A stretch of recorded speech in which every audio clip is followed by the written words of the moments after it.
you have a future in law enforcement. I just want to encourage you, it's a gift. And I'm not being prophetic. Like you saw in the instance of Lacey in this film, they had that video of her, and she was blackmailed and told that if she said anything to anybody, that they would show that video to her youth group and to her family. So these girls are held under what's considered force, fraud, or coercion. And when I tell you the fear that these girls live in and the conditions that these girls live in, it's very real and it's very powerful. These girls are not chained up. You know, a lot of times with human trafficking posters and signage, you see girls, you know, chained up, tied to a bed with duct tape over their mouth. That's not a very good image of what victims of sex trafficking look like. It's very much a mental bondage, a mental prison that they live in.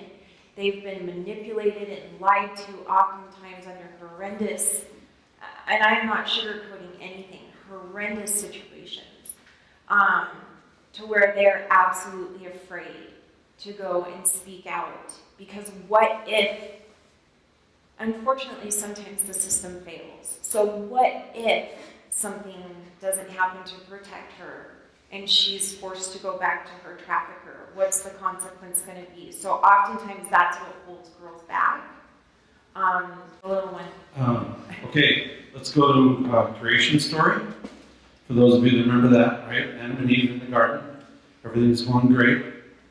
The serpent says, chomp on this fruit. Eve says, sure. Convinces Adam. And they eat that. And then what? Their eyes were open. They recognized their nakedness.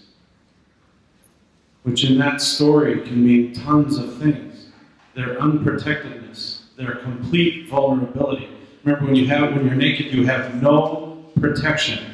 There's nothing between you and them. So when they recognized their nakedness, suddenly they felt shame, which is an incredibly powerful tool. If you can shame somebody, you have their complete submission if you can control them with shame. So what she's describing in Lacey's instance is these guys had Lacey in their hand through the power of shame.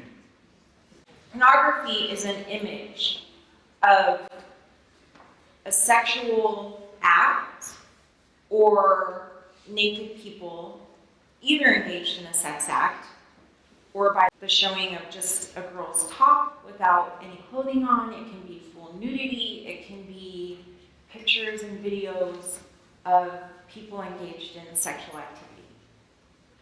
That's pornography. Pornography perverts what God is designed to be an extremely intimate view. It's so important. This is a great entryway into what I want to talk about right now. Pornography, right now, the average age the pornography industry pegs kids at to get them addicted is at. It is one of the root causes of demand.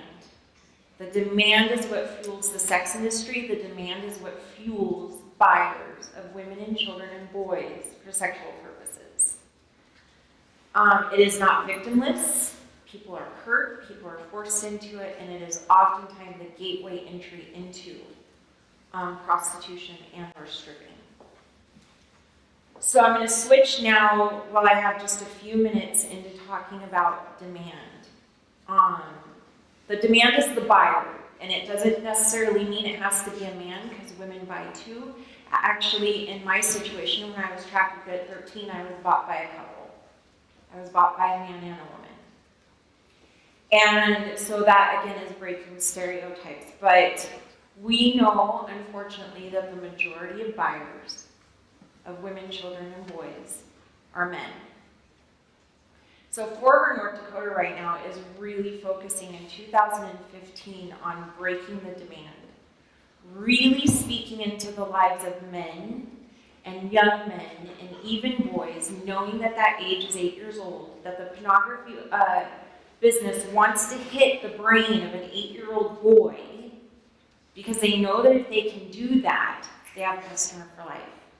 Because they've studied the development of the brain and the chemicals that are released at that age in hormonal development, and it's a really sick, perverted scheme to keep the porn industry active and alive. Again, to say, watch what your kids are doing on the internet, because these companies know how to do pop-ups. And unfortunately, it's shocking to kids. They don't know what to do. They don't know what to say. It's awkward, it's uncomfortable, but still their eyes have seen it, and unfortunately, it can grow into an addiction. It can grow into a lifelong problem if not discussed openly and freely. Even at your super young age right now, you guys were created and designed by God to be defenders, to be husbands, to be fathers. Even though you're 10, 11, 12 years old or older, that's your inherent design, is to be the protector of women and children. So I want to challenge you guys as from right now, and as you grow, and as you continue on through high school, Christian school or youth group, it doesn't matter, it happens everywhere. I've seen it and you guys have heard about it. You know, you go to parties, you're in social situations, and you see a vulnerable girl. Maybe there's drinking going on, maybe there's some drugs going on, and you see a vulnerable girl who is not in control of herself. She doesn't have the ability to say yes or no. She probably doesn't even know where she's at in that moment, because she's either had too much to drink or maybe she's been slipped something. It is not okay, and it is not consensual in any way, shape, or form for that girl to be touched in any way. Make sure she's safe, guard her, protect her, call a parent, call a safe number, keep her safe, keep guys away from her, because that's the kind of situation that can lead into that shame that is a gateway into things like running away, becoming vulnerable, and then being preyed upon to become, and even girls, if you see that going on. But oftentimes guys, through peer pressure, you know, are like, they know it's not right, but they don't step in and say anything, and, you know, woo-woo, it's a guy thing to, unfortunately, treat women as objects today. And we really want to break that mindset that women are not, we're not created to be seen as objects and a product and something to be used and something to just be admired and desired. They're kids your age, girls your age, are going to grow up to be moms and wives, and, you know, they were created with an incredible design and purpose too. So I want to encourage you guys to really fight against being lured into the lie that viewing pornography or being a part of the exploitation or the objectification of women is okay for a boy. It's not. It's a really big lie. A pimp is the true term for a pimp would be a trafficker. And that is someone who sells human beings for sex. And a pimp can be a man, a woman, like I said earlier, a parent, a friend. So really we want to kind of get away. You saw it's cool to dress like a pimp, or the music that you guys are subjected to totally glorifies that culture.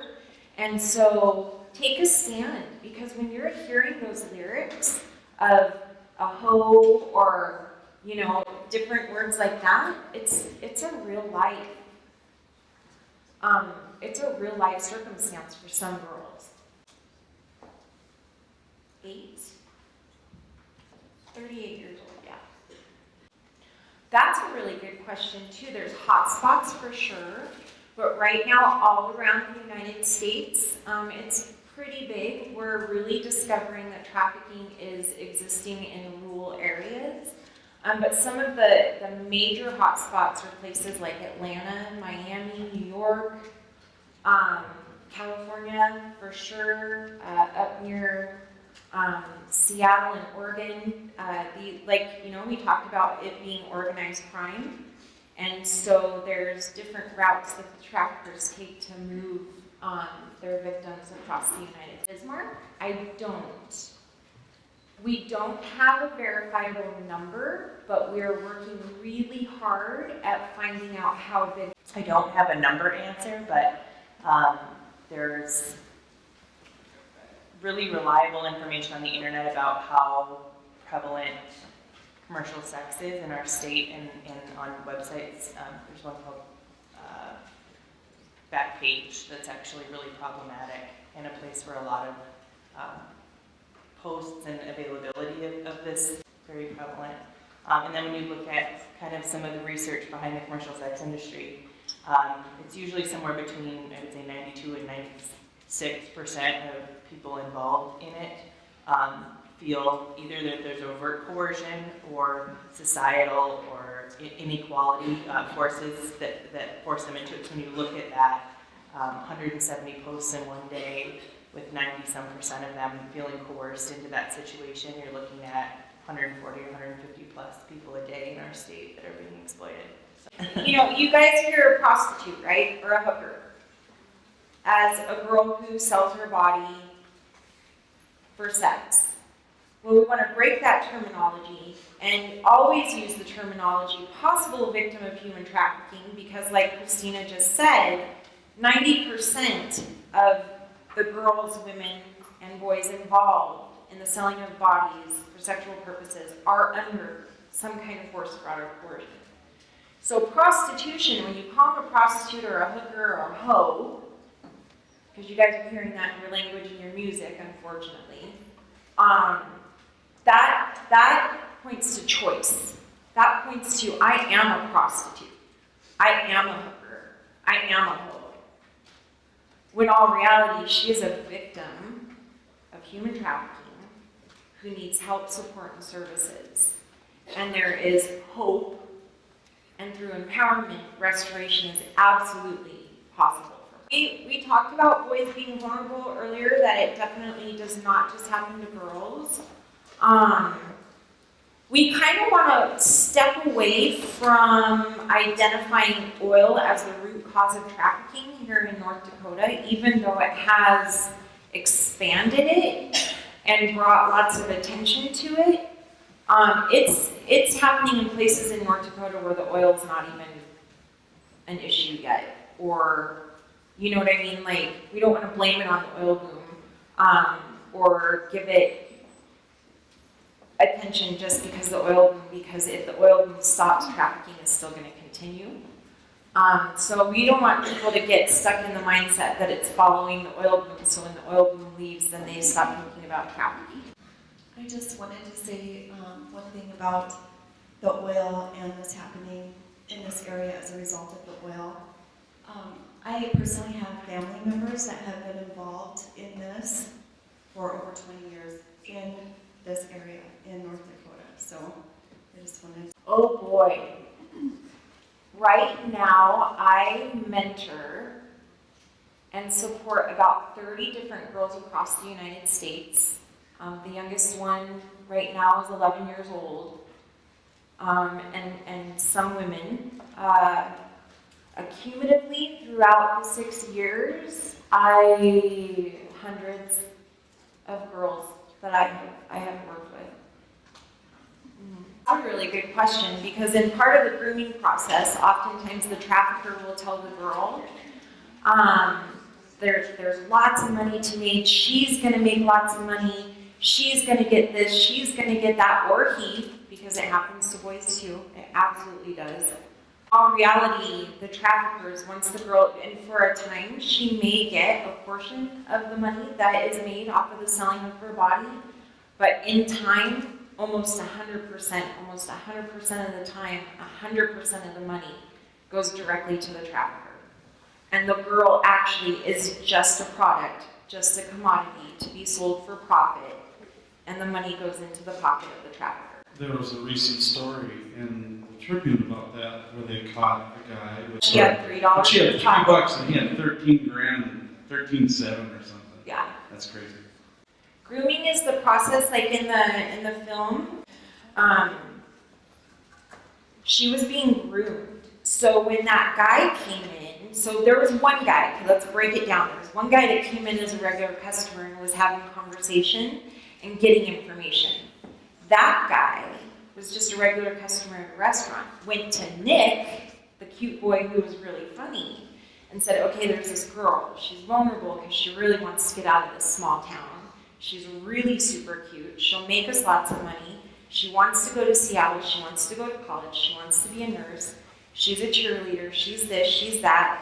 So this regular customer transferred the information to Nick, who then went into the restaurant and knew all this information, exactly what to say to her, exactly what she wanted to hear, plus the fact he was really cute and really charming and really funny. And that was all part of the grooming process, that relationship. Chosen? I will check if I can make it available, but Shared Hope International, I think you can go on their website, and if you can't, you can buy it. It's not really good questions. So typically, I'm going to tell you guys a really sad story. It's one that breaks my heart. All of them break my heart, but this one really breaks my heart. So traffickers view their victims as property.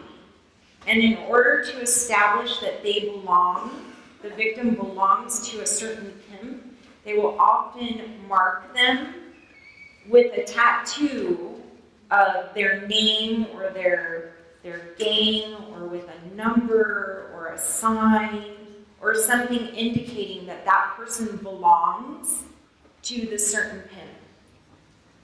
It's called branding. And a lot of times you'll see girls who are branded across the chest or here along the neck. And one of the worst, absolutely worst cases I ever worked on was an 11-year-old girl whose trafficker, I'm not even going to call him a pimp, trafficker tattooed his name across her eyelids.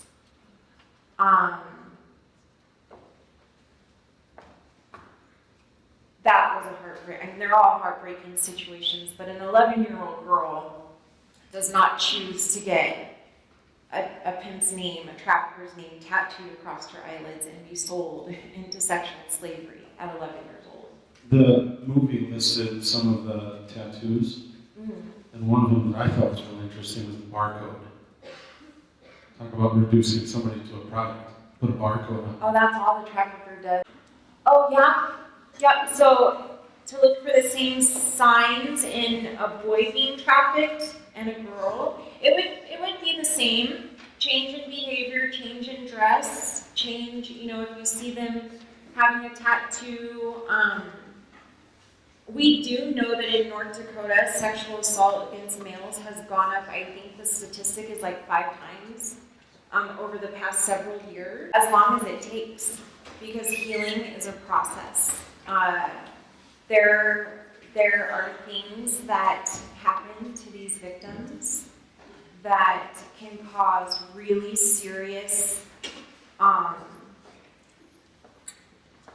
issues in their life, and they need lots of support and lots of care, lots of prayer, lots of love, and oftentimes it's a process to break the pattern of abuse that's happened to them. And so I've got girls that I started working with when they were 12 who are now 18, and I'll never, I don't know, I think until God takes me home, I'll never stop working in their lives. Yeah, so we've got lots of different things. We've got a spotter, right? Like in the restaurant, that guy who was gathering all that information is called a spotter. Then you've got the groomer, who was Nick. And remember, Nick took her to a house where people were shopping her. They were probably traffickers, aka pimps, who were in networks. And you've got recruiters, who are typically other girls or other boys that are under the network, who work in schools and youth groups and different settings to lure their peers. Oh, that's a tough one. That's a tough one. All different levels. I mean, that's a really tough one. Because, right, how do you put a value on a person's life?